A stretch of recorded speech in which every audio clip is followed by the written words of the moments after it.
delighted to be here.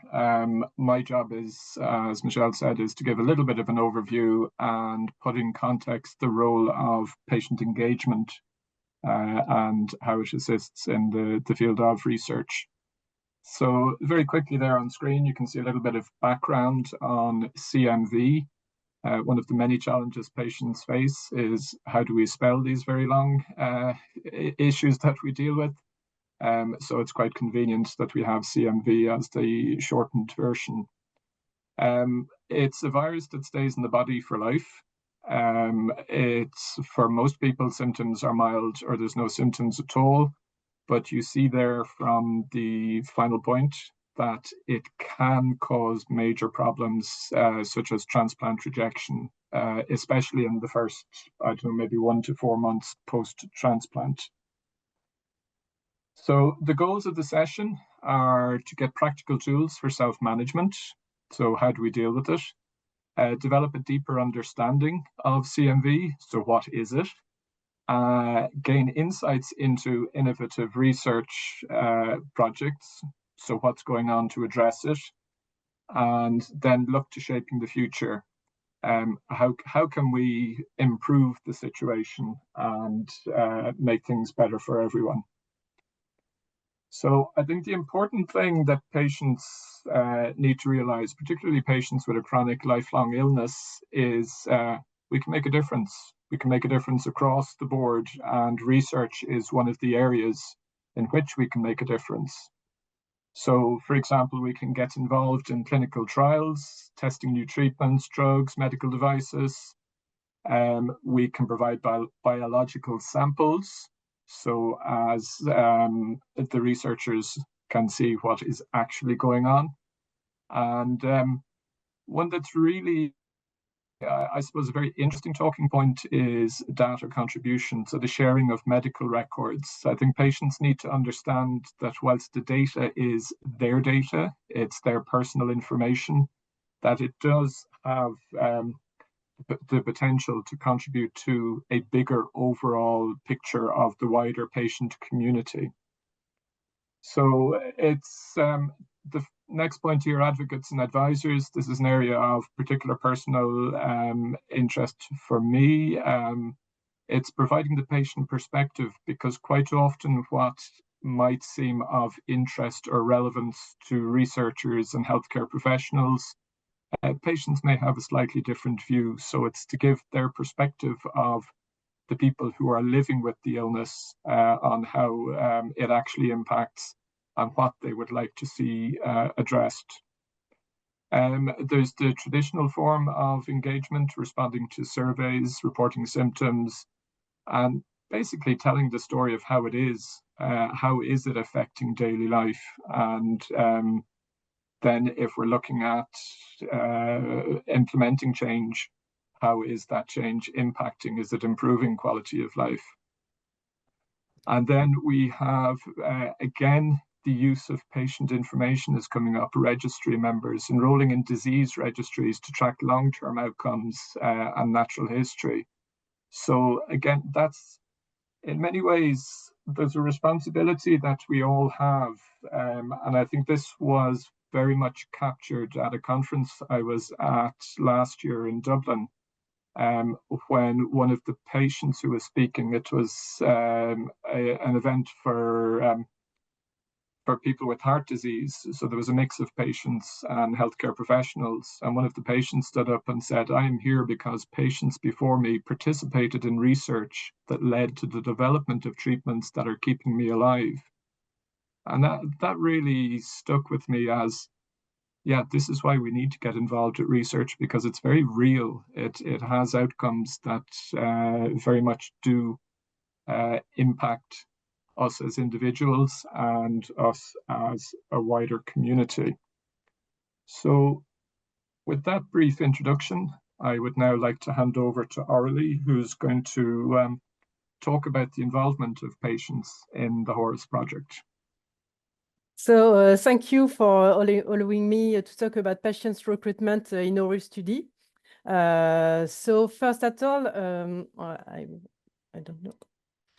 Okay. First of all, why a study is proposed to a patient? A study aims to answer a scientific question in order to advance research and improve treatments or patient care. Broadly speaking, there are two types of research: observational research or cohort studies. In this case, the intervention with the patient is minimal, but the patient's consent or non-opposition is required to process their health data. There is research on drugs. In this case, the intervention is more significant because it involves testing a new product or a product that is already known but for a different indication. HORUS is a cohort study with minimal intervention to better understand the onset and progression of cytomegalovirus, CMV, after transplant in solid organ recipients for kidney, heart, liver, and lung recipients. When I see the patient, I explain to him that this virus is often contracted during childhood or adolescence, and that the vast majority of the population has already been exposed to it without really realizing it. I then tell them that they themselves are carriers of this virus, or that their donor is a carrier, and that due to immunosuppressive treatment, it may come back and cause problem after the transplant. I tell them about the symptoms it can cause, like diarrhea, fatigue, fever, blood abnormalities, but the virus can also return asymptomatically. I tell them that we are trying to understand why this virus returns in some people and not in others. Why, when it returns, it can be symptomatic in some people and not in others. And why does it recur several times in some people and it's difficult to treat, while others have only a single infection that is quickly resolved. By conducting a precise monitoring, whether through scientific analysis of their blood or analysis of their health data, to understand the specific context, we hope to improve our understanding of the virus and thus its prevention and management. Alors, how the study is proposed to a patient? First at all, we check the eligibility criteria with the physician. For HORUS, it's very simple. The patient is an adult.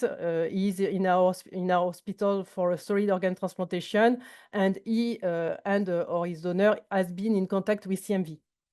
The patient must be able to give his free and informed consent. If a patient is eligible, we explain him the study, as I said previously, and we detail the procedures involved that are not related to the routine care. In HORUS, we have only additional blood samples, and we explain when these additional blood samples will be done. The visits are scheduled as part of treatment. There is no additional visit for the study. We have withdrawal at the day of transplant, day 15, month 1, month 3, month 6, month 12, and month 24.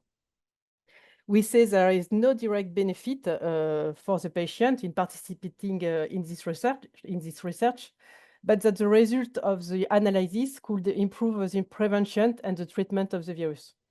There are other indirect benefits. The patients included in clinical research are monitored more closely because the protocol requires specific data and at specific times.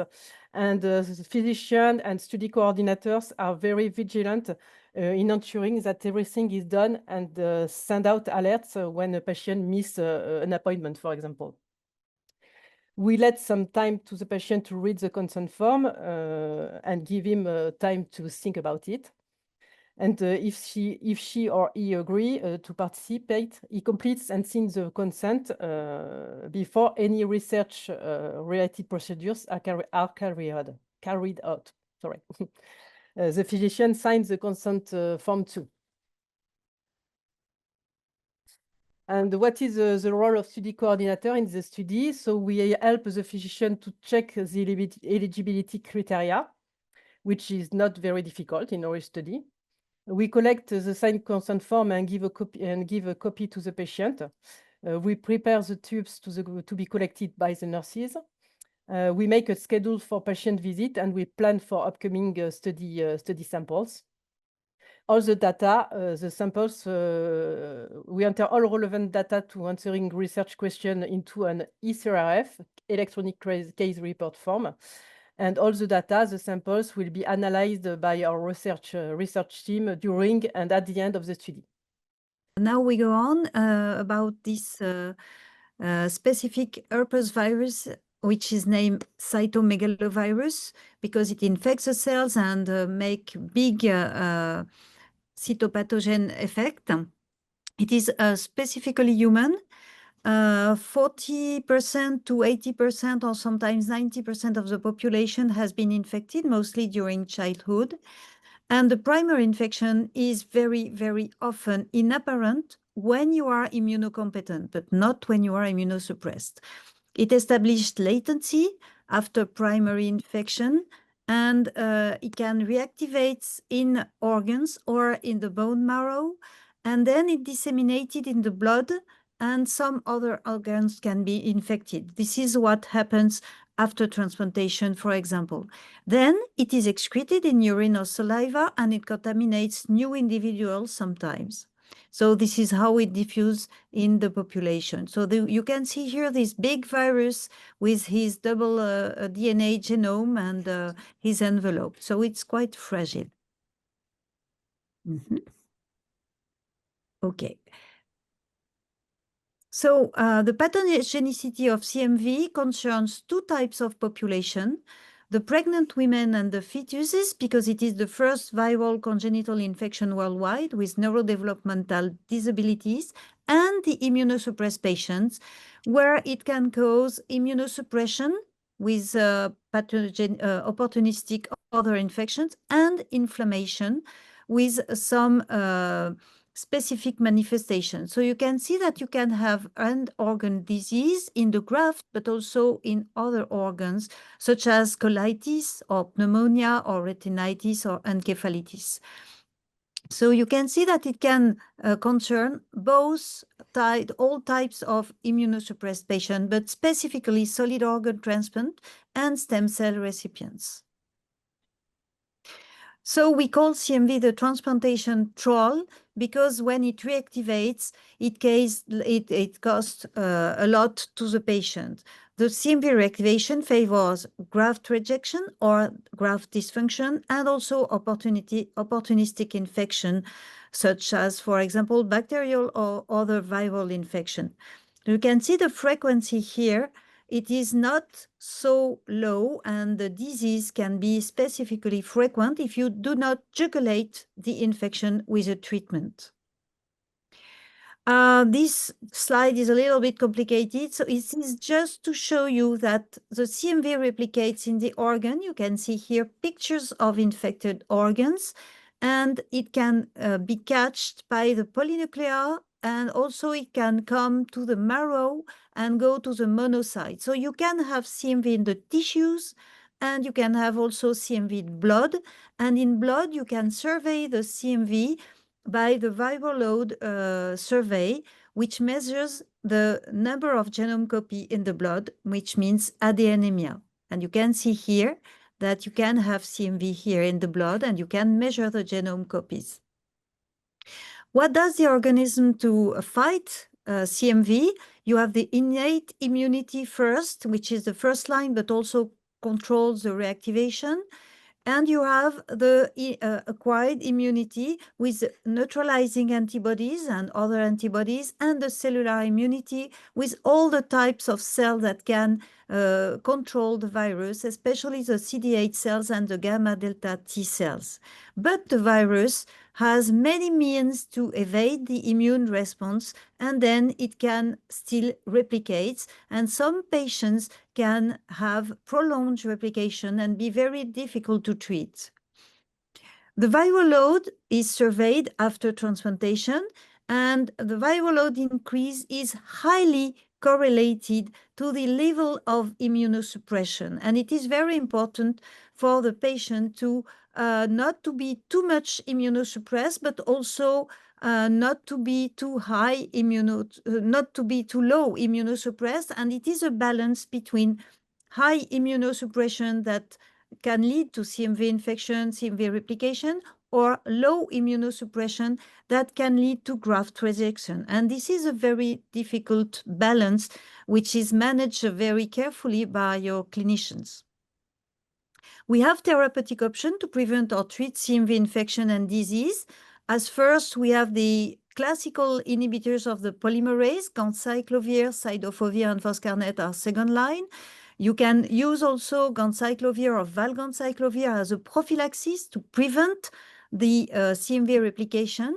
And we have other molecules that can target the late stage of the CMV cycle. Here you can see the virus replicates here, and he takes he encapsulates here and get out of the cell here. And you can also have antivirals that can target these steps, especially maribavir and letermovir that are available on the market. So with all these antivirals, we can have resistance. And the resistance is when the virus of the patient escapes from the treatment. It can be escape from prophylaxis, and you have viral load detectable, or it can be during the treatment of a CMV infection or a CMV disease. And then there are several factors that can lead to this resistance. First, the virus can have mutation that lead him to escape and to resist to the treatment. But also the antiviral can have a poor biodisponibility, or the patient can have a poor observance to the antiviral, do not take the antiviral, so you have low drug level in the plasma. And also you have this specific immune response to control infection that can be inhibited by the virus and do not reconstitute sufficiently to control the infection. So it is a three partners results that can lead to recovery of infection or refractory infection with or without viral resistance, which means mutations of the virus.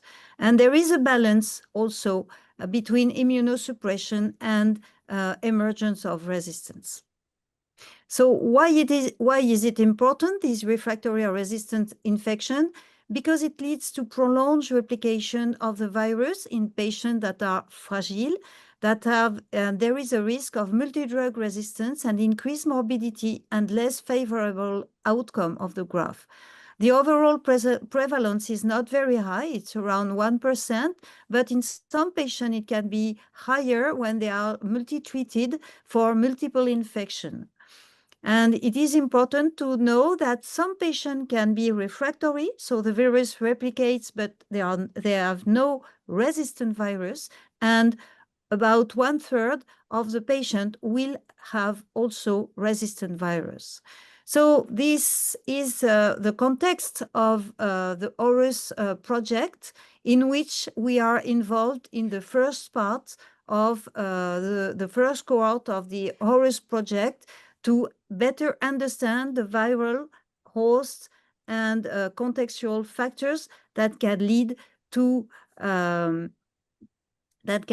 non-response or escape to treatment and to CMV replication. So I thank you for your attention, and I will leave the floor to Anna.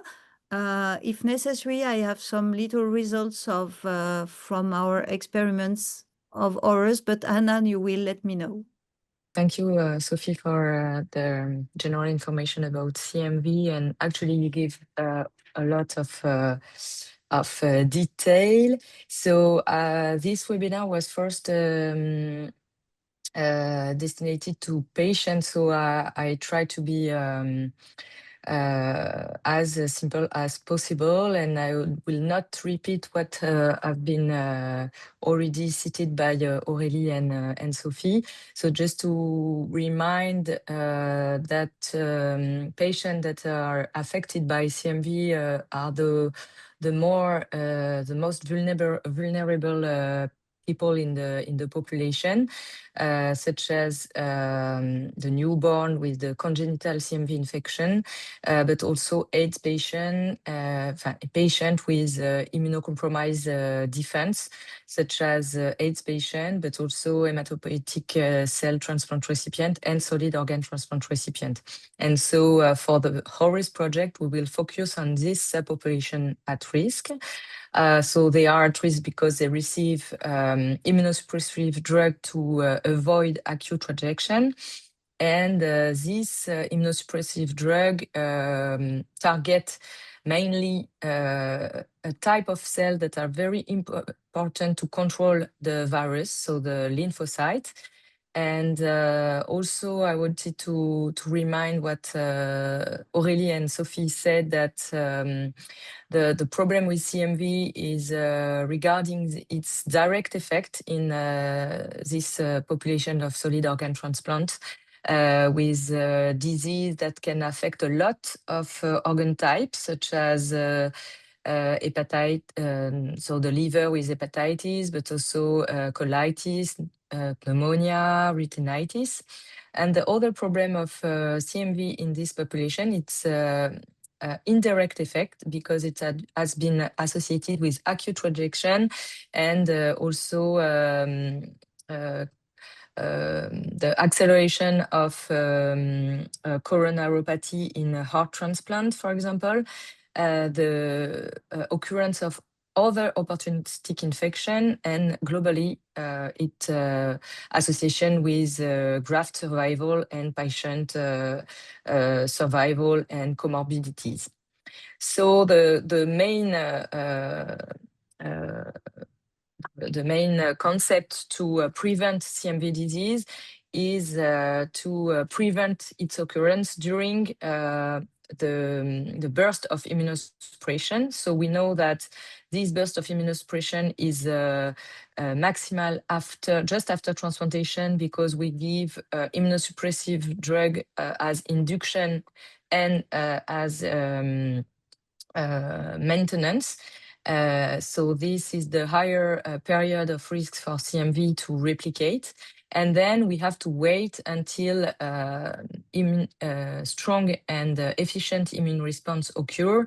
And this immune response, as I told you before, is relying on cell immune response, but also, and less importantly, on the production of antibodies. However, we currently stratify the risk of the patient based on their serology. So the higher risk is when the patient is negative for the virus and receive positive graft for CMV, then intermediate risk when the recipient is positive, and the lower risk when both recipient and donor are negative for CMV. But with this strategy, we know that CMV remain high, and so we have to give prevention. So there is two types of prevention, so I will be quick on that, but you can give direct antiviral drug just after transplantation with, for example, valganciclovir. And so we give typically 3 months in kidney recipient for R+ patient and 6 months for D+ R- patient. Or you can follow the PCR of CMV every week after transplant and start a curative treatment if the PCR becomes positive. And then during CMV infection, we will start CMV antiviral drug until the PCR become positive. But with this strategy, here is the current incidence and the problem that we still have with CMV. So it's still the first opportunistic disease after transplantation. And as Sophie told us before, there is the problem after a first episode of CMV with the persistent CMV anemia and with the refractory patients. So the incidence is low, but it's the most difficult patient we have to treat. And secondly, with antiviral drug, we have the problem of toxicity with myelotoxicity with valganciclovir and nephrotoxicity with foscavir. So that's why we still are trying to improve both the incidence and the consequence of CMV. And for that, there is two strategies. So we can directly target the virus with less toxic antiviral drug, and this is what presents Sophie with letermovir and maribavir that are less toxic than valganciclovir and foscavir, but we can also target the host, adapting the immunosuppressive drug and measuring and target the host immunity, and integrating to the serology the other actor of the immune response with the cellular immune response. And so what we want to improve in HORUS project is to have an holistic view of what is the risk of developing CMV infection after solid organ transplantation, and to evaluate after a first episode of CMV infection, how to evaluate the risk of developing refractory CMV infection. And to do that, we will both have a look on what happened into the graft that lead to a transmission to the virus, typically in D+ patient, on host immunity, and also the balance of risk regarding the type of immunosuppressive treatment that have the patient. So here are the different points that we will focus on during HORUS project. So how to identify the host virus interaction that impact the incidence of CMV infection after solid organ transplantation, how to identify the host virus interaction associated with efficient control of CMV infection and the risk, conversely, to develop refractory infection in order to better target patients that need other strategy for this difficult to treat situation, and how to improve the prevention and management of CMV infection using immunomodulatory regimen that can enhance immune response to CMV.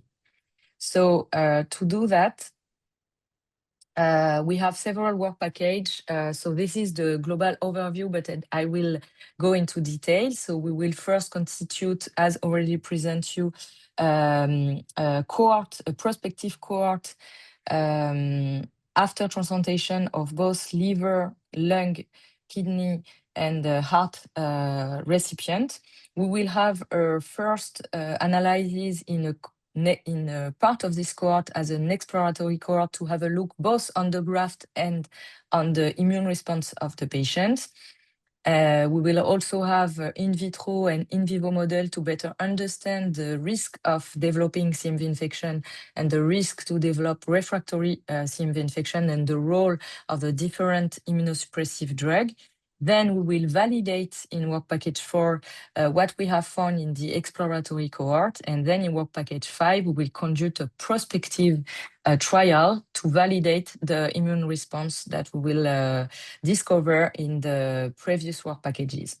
So just, I will not get into too many details, but just to present the different partners. So work package 1 is the constitution of the prospective cohort, both after transplantation and during CMV infection, to decipher which patient will develop a refractory infection or conversely control CMV infection. So we have several partners that are engaged into this constitution of the cohorts, both involved in liver transplants such as Fauzi Saliba, but also lung transplants such as Antoine Roux, heart transplants such as Luciano Potena, and kidney transplants such as Alice Koenig, Thomas Rechig, Nassim Kamar, and Oriol Bestard, and us in Bordeaux University Hospital. Then for the work package 2 and 3, so the development of the exploratory cohort to analyze both what happened on graft and on immune response in patient. We will have several techniques that will develop several partners. So Sophie Alain will have a look on trying to know what happened into the graft and try to see if the virus is replicates or is more present in the graft in patient with which will develop CMV infection after transplantation. Bertrand Chauveau will analyze a proteomic approach into the graft to see what is involved as a microenvironment that leads to high risk or low risk to develop CMV infection. Marcus Alfeld and us in Bordeaux will have a look on the cytometry approach to decipher the different components of cellular actors such as NK cell, conventional T cell, and gamma delta T cell. And David Vermegen and Hemoprint will have an approach of single cell analysis, both analyses the repertoire, TCR repertoire, and the transcriptomic of gamma delta T cell and alpha beta T cell. And Myriam Capone and Alice Koenig will develop in vivo model to also improve our understanding on host-virus interaction in the context of CMV after solid organ transplantation. And then the global signature will be analyzed by a partner that is involved in bioinformatic analysis that will do a computational approach to combine all the information that the partner perform. Then we will try to have an easy signature to implement. And so we will validate this signature in the validation cohorts, which will be the other patients that have been included in Work Package 1. And to do that, we will do it with Oriol Bestard, Martina Sester, and Julie Deschanel-Merville in Bordeaux University. And we will work together with Parean Biotechnology also to validate this signature involved in the occurrence of CMV infection, the occurrence of the control of infection, or conversely to the refractory CMV infection in patient with CMV infection. And we will also correlate those signatures with long-term outcome 2 years after transplantation. And then finally, in the Work Package 5, we will validate prospectively in vitro, in vivo, and in a prospective trial during CMV infection, the signature that we will found. So typically, we will do the clinical trial with Oriol Manuel, Oriol Bestard, Lionel Cousy, and Nassim Kamar in Toulouse for this part.